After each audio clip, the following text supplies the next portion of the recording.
ആഷിഖ് കപൂർ സംവിധാനം ചെയ്യുന്ന റാണി പത്മിനി നാളെ തിയേറ്ററുകളിലേക്ക് എത്തുകയാണ്. ചിത്രത്തിന്റെ തിരക്കഥ ഒരുക്കിയ ശ്യാം പുഷ്കരനാണ് ഇന്ന് ധൂമിൽ അതിഥിയായി എത്തിയിരിക്കുന്നത്. സ്വാഗതം ധൂമിലേക്ക്. റാണി പത്മിനിയെക്കുറിച്ച് ഒരുപാട് പ്രതീക്ഷകളുണ്ട്. ഒരു ട്രെൻഡ് സെറ്റർ ആയിരിക്കും ഈ സിനിമ, ഒരു ലാൻഡ് മാർക്ക് ആയിരിക്കും എന്നൊക്കെയാണ് പ്രതീക്ഷിക്കുന്നത്. ശ്യാം പുഷ്കരനാണ് ഈ കഥ മനസ്സിലാദ്യം കണ്ടത്. ആ ഒരു തിരക്കഥാകൃത്തിന്റെ അനുഭവം തന്നെ കേൾക്കാതെ റൈറ്റിംഗ് എക്സ്പീരിയൻസ് ആണെന്നുണ്ടെങ്കിൽ എനിക്ക് തോന്നുന്നു ഇതുവരെ എഴുതിയതിൽ ഏറ്റവും ബുദ്ധിമുട്ടി എഴുതിയ തിരക്കഥയായിരിക്കും. അങ്ങനെയാണ് ഇതിനെ കാണാൻ പറ്റുക. ഞങ്ങൾക്ക് എല്ലാവരും സംബന്ധിച്ചിടത്തോളം ആഷിഖ് കപൂർ ആയാലും എൻ്റെ കൂടെ എഴുതിയ രവിശങ്കർ ആയാലും മധു നീലകണ്ഠനായാലും ഒരുപാട് എഫേർട്ട് ഇതിൻ്റെ പുറകിൽ പോയിട്ടുണ്ട്. അപ്പോൾ ഡെഫിനറ്റ്ലി ആൾക്കാരും അത് ഇൻട്രസ്റ്റിംഗ് ആയിട്ട് വരുമെന്ന് തോന്നുന്നു. ഏതൊരു ആംഗിളിലാണ് ഇതൊരു ബുദ്ധിമുട്ടായിട്ട് എഴുതിയെന്ന് തോന്നുന്നത്? ബുദ്ധിമുട്ടെന്ന് വെച്ചാൽ ഇതിൻ്റെ ഒരു സ്ക്രിപ്റ്റിംഗ് ടെക്നിക്കാണ് ഞാൻ ഉദ്ദേശിച്ചത്. ഭയങ്കര റൗഡി മൂവി എഴുതാൻ ഭയങ്കര ബുദ്ധിമുട്ടാണ്. ഇപ്പോഴും ട്രാവൽ ചെയ്തുകൊണ്ടിരിക്കുന്ന ഒരു മൂവിയാണ്, അതിനുള്ളിലൂടെ ഒരു ഫിക്ഷൻ നമുക്ക് പറയണം. നമ്മൾ യഥാർത്ഥത്തിൽ ട്രാവൽ ചെയ്തുകൊണ്ട് വേണം എഴുതാൻ, ശരിക്കും മനസ്സുകൊണ്ടെങ്കിലും യാത്ര ചെയ്യാം. അത് നമ്മളൊരു വൺ ലൈൻ സെറ്റ് ചെയ്തിട്ട് ട്രാവൽ ചെയ്തുകൊണ്ടിരിക്കുന്നതിൽ ഡെവലപ്പ് ചെയ്ത് അങ്ങനെയാണ് സിനിമ ചെയ്തിട്ടുള്ളത്. അപ്പോൾ സ്ഥലത്ത് പോയിട്ട് അവിടെ എന്താ ഉള്ളതെന്ന് നോക്കിയിട്ട് അങ്ങനെയാണ് എല്ലാം ചെയ്തിരിക്കുന്നത്. ശ്യാം പുഷ്കറിൻ്റെ മുൻകാല സിനിമകൾ എടുത്തു കഴിഞ്ഞാൽ 22 FK ആയിക്കഴിഞ്ഞാലും ടാത്തടി ആയിക്കഴിഞ്ഞാലും എപ്പോഴും ഒരു സോഷ്യൽ ഇഷ്യൂസ് സിനിമകളിൽ വരാറുണ്ട്. റാണി പത്മിനിയും ട്രെയിലറിൽ നമ്മൾ കാണുന്നുണ്ട്.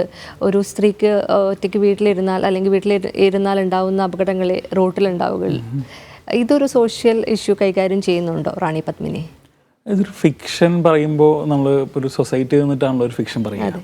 അപ്പോൾ നാച്ചുറലി എന്താണ് നമ്മുടെ സൊസൈറ്റിയിലുള്ളത് അത് റിഫ്ലക്റ്റ് ചെയ്യേണ്ടതായിട്ട് നമുക്ക് വരും. ഇപ്പോൾ അങ്ങനെ ഒരു മെസ്സേജ് ഒന്നും സിനിമയിൽ ഭയങ്കര കാര്യമായിട്ട് പറയുന്നില്ലെങ്കിലും ഒരു ഫിക്ഷൻ ഒരു സൊസൈറ്റിയിൽ നടക്കുമ്പോൾ ഉണ്ടാകുന്ന റിയാക്ഷൻസ് സൊസൈറ്റിയിലുള്ള ആൾക്കാരുടെ തീർച്ചയായിട്ടും ഈ പടത്തിലുണ്ട്. എങ്ങനെയാണ് ഈ കഥ ആഷിഖ് കപൂറിൽ എത്തുന്നത്? ഞങ്ങൾ ഇപ്പോൾ കുറച്ച് സിനിമകളായി ഇപ്പോൾ ഒരുമിച്ച് ചെയ്യുന്നുണ്ട്. ഇപ്പോൾ ഒരുപാട് ഐഡിയകൾ ഡിസ്കസ് ചെയ്യാറുണ്ട്. അപ്പോൾ ഏതെങ്കിലും ഒരു വെളിച്ചം കാണുമ്പോഴാണ് നമ്മൾ അത് സ്ക്രിപ്റ്റിങ്ങിലേക്ക് കിടക്കുന്നത്. നമ്മൾക്ക് രണ്ടുപേർക്കും ഭയങ്കര ഇൻട്രസ്റ്റിംഗ് ആയിട്ട് തോന്നി രണ്ട് സ്ത്രീകൾ ട്രാവൽ ചെയ്യുക എന്നുള്ള കാര്യം. പെണ്ണിറങ്ങി നടക്കുമ്പോൾ എന്ന് പറഞ്ഞിട്ട് എനിക്ക് തോന്നുന്നു ക്രൈസ്റ്റ് കോളേജിലുള്ള ഒരു പ്രൊഫസർ ചേച്ചിയിട്ട് ടെസ എന്നാണ് പേര് തോന്നുന്നു. അപ്പോൾ പെണ്ണിറങ്ങി നടക്കുമ്പോൾ ഞാൻ വായിച്ചിട്ടുണ്ട്. അപ്പോൾ അതൊക്കെ എന്നെ ഇൻസ്പയർ ചെയ്തിട്ടുണ്ട്. ഇപ്പോൾ പെണ്ണിറങ്ങി നടന്നാൽ എന്ത് സംഭവിക്കുക നമ്മുടെ നാട്ടിൽ എന്നുള്ളത്. അപ്പോൾ ഒരു ഫിക്ഷൻ പറയാൻ ഭയങ്കര ഇൻട്രസ്റ്റിംഗ് ആയിട്ടുള്ള പ്ലോട്ടാണെന്ന് തോന്നി. അപ്പോൾ അങ്ങനെയാണ് ഈ കഥയിലേക്ക് ലാൻഡ് ചെയ്യുന്നത്. സ്ത്രീകൾക്ക് നേരെ നടക്കുന്ന ഒരു അതിക്രമങ്ങൾ വർദ്ധിക്കുന്ന ഒരു സാഹചര്യമാണ്, പ്രത്യേകിച്ച് ഡൽഹിയിലുള്ള നിർഭയ പോലുള്ള സംഭവങ്ങളൊക്കെ. എനിക്ക് തോന്നുന്നു എവിടെയൊക്കെയോ ഒരു തിരക്കഥാകൃത്തിനെ സോഷ്യൽ ഇഷ്യൂസ് എപ്പോഴും സ്വാധീനിക്കും. ഡെഫിനറ്റ്ലി നമ്മൾ നടക്കുന്ന കാര്യങ്ങളിൽ ഹേർട്ടാവും, നമുക്ക് ഭയങ്കര വിഷമം ഉണ്ടാവും, അതൊക്കെ റിഫ്ലക്റ്റ് ചെയ്യും. ഇപ്പോൾ സ്ത്രീകളോടുള്ള ഇപ്പോൾ പ്രശ്നം ഭയങ്കര അസഹിഷ്ണുതയാണ്. നമുക്ക് ഇപ്പം സ്ത്രീകൾ ചിരിക്കുന്ന പോലും നമുക്ക് ഇഷ്ടമല്ല, ഭയങ്കര അസഹിഷ്ണുതയാണ്. ഇപ്പോൾ ഞാനത് കണ്ടിട്ടുണ്ട്. ഇപ്പോൾ എൻ്റെ പെങ്ങന്മാരോടായാലും എൻ്റെ അമ്മയോടായാലും എൻ്റെ ഭാര്യയോടായാലും, എൻ്റെ ഭാര്യ ഡ്രൈവ് ചെയ്യുന്ന ആളാണ്. അപ്പോൾ ഡ്രൈവ് ചെയ്ത് പോകുമ്പോൾ പെൺകുട്ടിയാണ് ഓടിക്കണമെന്ന് പറഞ്ഞാൽ അപ്പോൾ ഓപ്പോസിറ്റ് വരുന്ന വണ്ടിക്കാരൻ്റെ സ്വഭാവം നമുക്ക് കണ്ടാൽ മനസ്സിലാവും. ചിലപ്പോൾ സൈഡ് കൊടുക്കില്ല. പക്ഷേ ഉഗ്രൻ ഡ്രൈവറാണ് എൻ്റെ വൈഫ്. പക്ഷേ ഒരു മുൻവിധി ഉണ്ടല്ലോ, ഭയങ്കര വന്ന് അവർക്കൊന്നും അറിയില്ല, മിക്കവാറും ഇത് ഇടിച്ചിടും. അങ്ങനെ ഭയങ്കര അസഹിഷ്ണുതയുണ്ട് സൊസൈറ്റിയിൽ. അത് എങ്ങനെ വന്നെന്ന് എനിക്കറിയില്ല, പക്ഷേ ഇതുണ്ട്. അപ്പോൾ ഇത് ഡിസ്കസ് ചെയ്യുന്നുണ്ട് എന്തായാലും. ആഷിഖ് കപൂർ കുറേ സിനിമകളായി വർക്ക് ചെയ്യുന്നു. ഈ ഒരു സിനിമയും ആഷിഖുമായിട്ടുള്ള ഒരു റാപ്പോ അതെങ്ങനെയായിരുന്നു? ഞാൻ കുറച്ച് നാളായിട്ട് ഇപ്പോൾ സുഹൃത്തുക്കളാണ്. ഇപ്പോൾ കഴിഞ്ഞ 4-5 വർഷമായിട്ട് സുഹൃത്തുക്കളാണ്. ഇപ്പോൾ ഒരു റാപ്പോ ഉണ്ട് എന്തായാലും. ഇപ്പോൾ ഒരു എൽഡർ ബ്രദറിനെ പോലെയാണ് പുള്ളി. കുറച്ച് നാളായിട്ട് രണ്ടുപേരുടെ ലൈഫിൽ രണ്ടുപേരും ഭയങ്കര ഇൻവോൾവ് ആണ്. അപ്പോൾ ഈസി ടു വർക്ക്, അത്രേ ഉള്ളൂ. നമ്മൾ ശ്യാം മനസ്സിൽ ആദ്യം ഈ കഥ വരുമ്പോൾ, തിരക്കഥയായിട്ട് വരുമ്പോഴൊക്കെ ഇത് ഇന്ന താരങ്ങൾ ചെയ്തു കഴിഞ്ഞാൽ നമുക്ക് സാധാരണ നമ്മുടെ മനസ്സിൽ 2 സ്ത്രീകൾ യാത്ര പോകുന്നു. ഇത് മലയാള സിനിമയിലെ ഇന്ന 2 താരങ്ങൾ ചെയ്താൽ നന്നാവും നമുക്ക് തോന്നും. കാരണം നമ്മുടെ മനസ്സിലാണല്ലോ ആ കഥ ആദ്യം ജനിക്കുന്നത്, പിന്നെ നമ്മളാണ് അത് ആദ്യം എഴുതുന്നത്. പേപ്പറിലേക്കായാലും പുതിയ ലോകത്ത് കമ്പ്യൂട്ടറിലായാലും എഴുതി വയ്ക്കുന്നത്. അപ്പം ശ്യാമിൻ്റെ മനസ്സിൽ ആരായിരുന്നു? ഇപ്പോൾ ആ കഥ ആലോചിക്കുമ്പോൾ തന്നെ ഇവർ രണ്ടുപേരും തന്നെയായിരുന്നു. കാരണം എത്ര എഫക്റ്റീവായിട്ട് ആൾക്കാരിലേക്ക് എത്തുക, ഇപ്പോൾ പറയുന്ന ആശയം അല്ലെങ്കിൽ പറയുന്ന സിനിമ എത്ര എഫക്റ്റീവായിട്ട് ആൾക്കാരിലേക്ക് എത്തുക എന്നുള്ളിടത്താണ് എൻ്റെ വിജയം എനിക്ക് തോന്നുന്നു. അപ്പോൾ മഞ്ജു വാര്യർ, റീമ കല്ലിങ്കൽ അവർ രണ്ടുപേരും നല്ല ഉഗ്രൻ ആക്ടേഴ്സാണ്. അപ്പോൾ അവരെ വെച്ചിട്ട് തന്നെ കൂടുതൽ ആൾക്കാരിലേക്ക് എത്തിക്കുക എന്നുള്ളതാണ്. ഇപ്പോൾ പെൺകുട്ടികളെ നിറച്ചും കാണട്ടെ, സ്ക്രീൻ നിറയെ കാണട്ടെ, ആൾക്കാരെ ആസഹിഷ്ണുതയുള്ള എല്ലാവരും കാണട്ടെ. അവർ ഞങ്ങളുടെ 2-2.5 മണിക്കൂർ സ്ത്രീകൾ മാത്രമേ ഉള്ളൂ.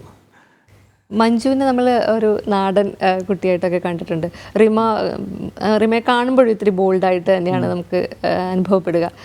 പക്ഷേ സിനിമയിലും നമ്മൾ അതേ രീതിയിലുള്ള ഒരു കഥാപാത്രമാണ് അവർക്ക് കൊടുത്തിരിക്കുന്നത്, അതോ തിരിച്ചിട്ടോ?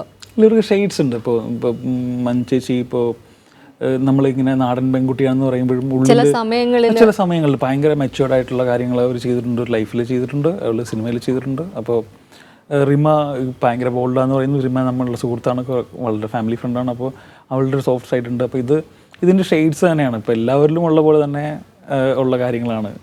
അങ്ങനെ ഒരു ബോൾഡോ അല്ലെങ്കിൽ അങ്ങനെ ക്ലാസിയോ അങ്ങനെയൊന്നുമില്ല. എല്ലാ ഷെയ്ഡ്സും ഉണ്ട്. ശ്യാമ, നമ്മൾ ഒറ്റപ്പാലത്തു നിന്നാണ് ഈ സിനിമ തുടങ്ങുന്നത്. ഒറ്റപ്പാലം, കൊച്ചി, ഡൽഹി, ഹിമാചൽ വരെ എത്തുന്നുണ്ട്. വല്ലാത്ത പ്രതികൂല സാഹചര്യങ്ങളിലൊക്കെ ഞാൻ മനസ്സിലാക്കിയെടുത്തോളം നിന്നുകൊണ്ടാണ് ഈ സിനിമ പൂർത്തിയാക്കിയത്.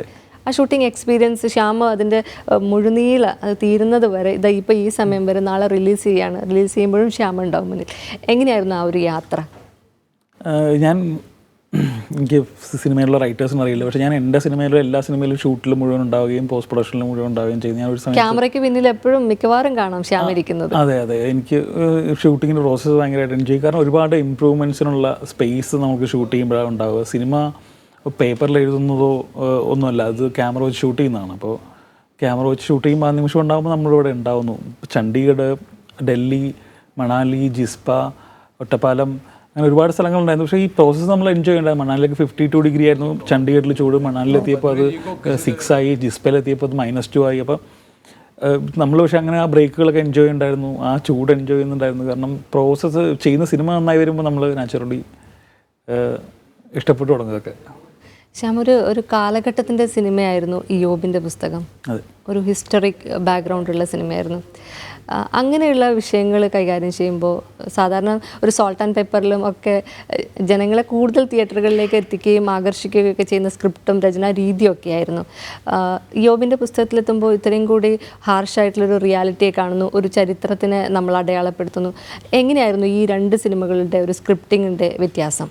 ഇയോബിനെ സംബന്ധിച്ചിടത്തോളം ചരിത്ര സിനിമയേക്കാൾ ഉപരി ഒരു കമേഴ്ഷ്യൽ സിനിമയാണ്. അതൊരു തീർച്ചയായിട്ടും അത് വലിയ വിജയം ഉണ്ടാക്കി. അതെ, അതൊരു കമേഴ്ഷ്യൽ ഭയങ്കര നമ്മളിപ്പോൾ എന്താ പറയുക, ഭയങ്കര ഇപ്പോൾ അങ്ങനെയുള്ളൊരു കമേഴ്ഷ്യൽ സിനിമ തന്നെയാണ്. അത് ഇപ്പോൾ പാട്ടുകളുണ്ട്, ഡാൻസ് ഉണ്ട്, ഇടിയുണ്ട്, അങ്ങനെ തന്നെയാണ് അതിനെ കണ്ടിട്ടുള്ളത്. ഒരു ചരിത്ര ബാക്ക്ഗ്രൗണ്ടിൽ നിന്നിട്ടുള്ള ഒരു കമേഴ്ഷ്യൽ സിനിമയാണത്. നമ്മൾ ആ ബാക്ക് ഡ്രോപ്പ് നമുക്ക് അങ്ങനെ വ്യക്തമായിട്ടൊരു കമേഴ്ഷ്യൽ സിനിമയെ ഉപയോഗിക്കാൻ പറ്റുമെന്ന് അമലേട്ടൻ അറിയാവുന്നതുകൊണ്ട് പുള്ളി അങ്ങനെ ഒരു ബാക്ക് ഗ്രൂപ്പ് സെറ്റ് ചെയ്തിട്ട് നമ്മളൊരു കമേഴ്ഷ്യൽ സിനിമ തന്നെയാണ് ചെയ്തത്. അല്ലാണ്ട് ഒരു ചരിത്ര സിനിമയായിട്ട് നമ്മൾ ഒരിക്കലും കണ്ടിട്ടില്ല. തന്നെ ചരിത്രം ഉണ്ടെന്ന് മാത്രം. അതെ, ഒരു ചരിത്രം പറയുന്നു, ചരിത്രത്തിൽ നടന്ന ഒരു നല്ല ഫിക്ഷൻ അത്ര. ശ്യാമിൻ്റെ വരുന്ന പ്രോജക്റ്റ് മഹേഷിൻ്റെ പ്രതികാരമാണ്. അതും കൂടി നമുക്കൊന്ന് പറഞ്ഞു പോകാൻ തോന്നുന്നു. അത് ആഷിഖ് കപൂറിൻ്റെ അസോസിയേറ്റ് ആഷിഖാണ് അത് പ്രൊഡ്യൂസ് ചെയ്യുന്നത്. അതെ, ആഷിഖ് കപൂറിൻ്റെ അസോസിയേറ്റ് ആയിട്ടുള്ള ദിലീഷ് പോത്തൻ എന്ന് പറഞ്ഞ പുള്ളി ആക്ടറും കൂടിയാണ് സോൾട്ട് ആൻഡ് പെപ്പറിലൊക്കെ ആദ്യമായിട്ട് അഭിനയിക്കുന്നത്. ഇതിന് നമ്മുടെ റാണി പത്മിനിക്കകത്ത് നല്ലൊരു വേഷം ചെയ്യുന്നു. അതെ, അപ്പോൾ പുള്ളി ആദ്യമായിട്ട് ഡയറക്റ്റ് ചെയ്യാണ്.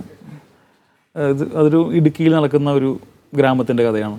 പേര് പോലെ തന്നെ പ്രതികാരമുണ്ടോ അതിൽ? പ്രതികാരമുണ്ട്. പേര് പോലെ തന്നെ അതൊരു പ്രതികാരത്തിൻ്റെ കഥയാണ്. അത് എന്ത് തരം പ്രതികാരമാണ്, ആരോടുള്ള പ്രതികാരമാണെന്നൊക്കെയാണ് സിനിമ ഡിസ്കസ് ചെയ്യുന്നത്. ശ്യാം, നമ്മളിത് വൈൻഡപ്പ് ചെയ്യുന്നതിന് മുമ്പ് നാളെ റാണി പത്മിനി തിയേറ്ററുകളിൽ എത്തുന്നു. തുടക്കത്തിൽ നമ്മൾ സൂചിപ്പിച്ചതുപോലെ തന്നെ ഒരുപാട് പ്രതീക്ഷയുണ്ട്. കാരണം ഒരുപാട് കാലത്തിനിടെയാണ് രണ്ട് സ്ത്രീകളെ കേന്ദ്ര കഥാപാത്രങ്ങളെ നമ്മുടെ മലയാള സിനിമയിൽ എപ്പോഴും നായകന്മാരെ നമ്മൾ കണ്ടിട്ടുണ്ട്, മീശ വിരിച്ചിട്ടും ചങ്കുറ്റുള്ള നായകന്മാരെ കണ്ടിട്ടുണ്ട്, സങ്കടപ്പെട്ട് നടക്കുന്ന നായകന്മാരെ കണ്ടിട്ടുണ്ട്. അതിൽ നിന്ന് വ്യത്യസ്തമായിട്ട് രണ്ട് സ്ത്രീകൾ യാത്ര ചെയ്യുകയാണ്.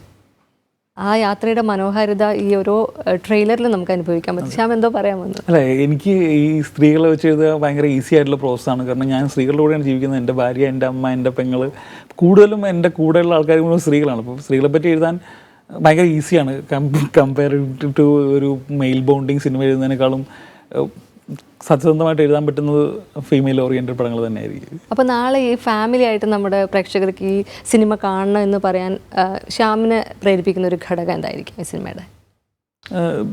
സിനിമ ഒരു ലിബറേഷനാണ്. ഈ സിനിമയിൽ ഒരു ലിബറേഷനുണ്ട്.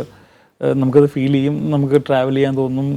ട്രാവൽ നമ്മുടെ ലൈഫിന് എന്താണ് കൊണ്ടുവരിക എന്നുള്ളൊരു കാര്യമുണ്ടല്ലോ. നമുക്ക് തിരിച്ചു വരാൻ വേണ്ടി എങ്ങോട്ടെങ്കിലും പോയേ പറ്റുള്ളൂ. അപ്പോൾ ആ പോക്കാണ് പടം. ശ്യാം, ഒരുപാട് സന്തോഷമുണ്ട് റാണി പത്മിനിയുടെ വിശേഷങ്ങൾ പങ്കുവയ്ക്കാൻ ഞങ്ങളുടെ സ്റ്റുഡിയോയിലെത്തിയതിന്. നാളെ ഈ ചിത്രം റിലീസാവും. യാത്ര ഇഷ്ടപ്പെടുന്ന ഒരുപാട് സ്ത്രീകൾ ഇപ്പൊ തന്നെ ട്രെയിലറൊക്കെ കണ്ടിട്ട് ബാക്ക് പാക്കൊക്കെ റെഡി ആക്കി നിൽക്കുന്നുണ്ട്. ഹിമാചൽ വരെ എത്തിയില്ലെങ്കിലും നമ്മുടെ തൊട്ടടുത്തുള്ള ബാംഗ്ലൂർ ആയാലും ചെന്നൈയിലായാലും ഓഫ് റോഡുകളിലൂടെ ആയാലും വളരെ അടുത്താണ്. ഡൽഹി ഒരു രാജധാനി എക്സ്പ്രസ് കയറിക്കുക, ഡൽഹി എത്തുക, അവിടെ നിന്ന് ബസ് പിടിക്കുക, ഹിമാചലിലെത്തി. അതെ. അപ്പോൾ ആ ഒരു ചിത്രം ട്രെൻഡ് സെറ്റർ ആവുമെന്ന് നമ്മൾ പറയുന്നതിൻ്റെ കാരണം അതാണ്.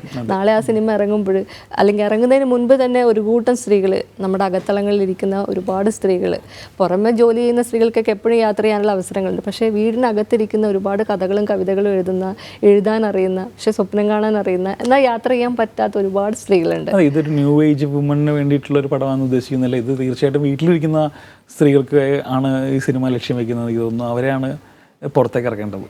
അപ്പം ഇങ്ങനെ എല്ലാ വിഭാഗത്തിൽ പെടുന്ന സ്ത്രീകളെയും ലക്ഷ്യം വെച്ചുകൊണ്ടുള്ള, അതെ, സത്യമായിട്ടും, എന്നാൽ ഒരു കുടുംബത്തിനോടൊപ്പം ഇരുന്ന് എല്ലാവർക്കും കാണാൻ പറ്റിയ ഒരു സിനിമയാണ്. അല്ല, ഇത് ആണുങ്ങൾ മോശമെന്ന് പറയുന്ന സിനിമയല്ല. അല്ല, ഇതൊരു ഇപ്പോൾ ഒരുപാട് മെയിൽ സിനിമകളുണ്ട് ഇവിടെ, അല്ലെങ്കിൽ ആണുങ്ങൾ മേലെ പറമ്പിലാണ് വീടുണ്ട് ഇവിടെ. അവിടെ മീന ഉണ്ടല്ലോ, അതാണ് അതിൻ്റെ ബ്യൂട്ടി. മീന ഉണ്ട് ആ വീട്ടിൽ എന്ന് പറയുന്നത് തന്നെ. ഇതൊരു ഹ്യൂമാനിറ്റിയാണ് പറയുന്നത് നമ്മൾ, പക്ഷേ സ്ത്രീകളുടെ പക്ഷത്തു നിന്നാണ്. ഒരുപാട് സന്തോഷം ശ്യാം ധൂമിൽ അതിഥിയായി എത്തിയതിന്. Thank you.